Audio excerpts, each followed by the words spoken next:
Welcome to Khyati connects. Jyotimath Shankaracharya Swami Avimuktananda Saraswati Swami ఒక సంచలన ఆరోపణ చేశారు, సంచలన ప్రకటన చేశారు. ఆయన ఏమన్నారంటే, భారతదేశ ప్రతిపక్ష నేత అయిన రాహుల్ గాంధీ సనాతన ధర్మాన్ని అవమానించారు అన్నారు. అంతేకాదు, హిందూ ఆలయాల్లోకి ఆయన రానివ్వకూడదు, ఆయన వచ్చినప్పుడు పూజలు నిర్వహించకూడదు అన్న ప్రకటన చేశారు. ఈ ప్రకటన నిజంగా సంచలనం కలిగించే విషయమే. ఎందుకంటే ఇది ఇప్పుడు జరిగిన సంఘటన కాదు. రాహుల్ గాంధీ ప్రతిపక్ష నేతగా ఎంపికైన సందర్భంలో ఈ వ్యాఖ్యానం పార్లమెంట్ లో జరిగింది. పార్లమెంట్ లో ఆయన బీజేపీని విమర్శిస్తూ, బీజేపీ విధానాలు విమర్శిస్తూ హిందువులకు వ్యతిరేకంగా అనలేదు, కమ్యూనల్ డివిజన్ అంటే మతాన్ని విద్వేషపరిచేలాగా, మతాలను రెచ్చగొట్టేలాగా బీజేపీ ప్రవర్తిస్తోంది అని వ్యాఖ్యానం చేశారు.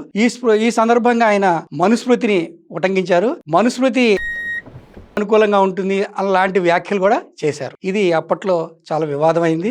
ఈ వివాదం సంగతి పక్కన పెడితే ఆ సందర్భంగా మోడీకి రాహుల్ గాంధీకి మధ్య వాదోపవాదాలు జరిగాయి. రాహుల్ గాంధీ హిందువులు మొత్తాన్ని విమర్శిస్తున్నారు అని మోడీ అంటే, నేను బీజేపీని కాస్త విమర్శిస్తే, ఆర్ఎస్ఎస్ని విమర్శిస్తే అది మొత్తం హిందువులు విమర్శించడం కాదు. బీజేపీ ఒక్కటే హిందువులు కాదు, ఆర్ఎస్ఎస్ ఒక్కటే హిందువులు కాదు, మోడీ ఒక్కడే హిందువులు కాదు, హిందువులు అంటే వేరే అని రాహుల్ గాంధీ స్పందించారు.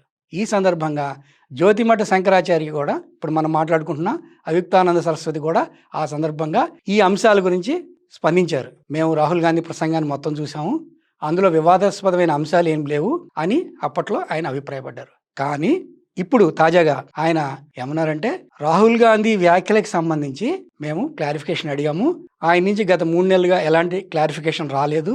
సో ఆయనకి హిందూ మతం పట్ల ఎలాంటి గౌరవం లేదు కాబట్టి సనాతన ధర్మాన్ని అవమానపరిచిన రాహుల్ గాంధీకి హిందూ మతానికి సంబంధించిన ఆలయాల్లో కానీ ఎలాంటి పూజాధికారులు నిర్వహించకూడదు అని అభిప్రాయాన్ని వ్యక్తం చేశారు. ఇది మొదటి ప్రకటన. రెండో ప్రకటన, ఆయన చేసిన ఇంకో ప్రకటన ఏంటంటే, చార్ధామ్ యాత్రని ఒక విహారయాత్ర లాగా, ఒక పిక్నిక్ లాగా చూడకుండా ఒక భక్తిభావంతో రావాలి అని ఆయన చెప్పారు. అంటే సనాతన ధర్మం మీద గౌరవంతో ఉన్న వాళ్ళు మాత్రమే ఈ ఆలయాలను సందర్శించాలి అని ఆయన చెప్పారు. చార్ధామ్ అంటే, చార్ అంటే 4, ధామ్ అంటే ఆలయాలు, 4 ఆలయాలు అనమాట. 4 ఆలయాల్ని భక్తిభావంతో ఉన్న వాళ్ళు మాత్రమే సందర్శించాలి అన్నారు. అవి ఏమిటి అంటే, యమునోత్రి, గంగోత్రి, కేదార్నాథ్, బద్రీనాథ్. సో యమునోత్రి నుంచి ప్రారంభమై, యమునోత్రి నుంచి గంగోత్రి, తర్వాత కేదార్నాథ్, చివరికి బద్రీనాథ్తో ఈ పర్యటన ముగుస్తుంది. అంటే ఇది ఒక ఆలయ ప్రదక్షిణ లాగా ఒక క్రమంలో దీన్ని చేయాలని చెప్పి హిందువులు భావిస్తూ ఉంటారు, భక్తులు అదే విధానాన్ని అనుసరిస్తూ ఉంటారు. చార్ధామ్ యాత్రకు సంబంధించి ఏప్రిల్ 30 నుంచి అన్ని ప్రారంభమయ్యాయి. కేదార్నాథ్ ఆలయ తలుపులు మే 2వ తేదీని తెరుచుకున్నాయి, భక్తులు సందర్శిస్తున్నారు. ఈ నేపథ్యంలో దీనికి సంబంధించి జ్యోతిమఠ శంకరాచార్య చేసిన ప్రకటన ప్రాధాన్యత సంతరించుకుంది. దీని గురించి మీ అభిప్రాయాల్ని, ఆలోచనల్ని మాతో పంచుకోండి. Thank you.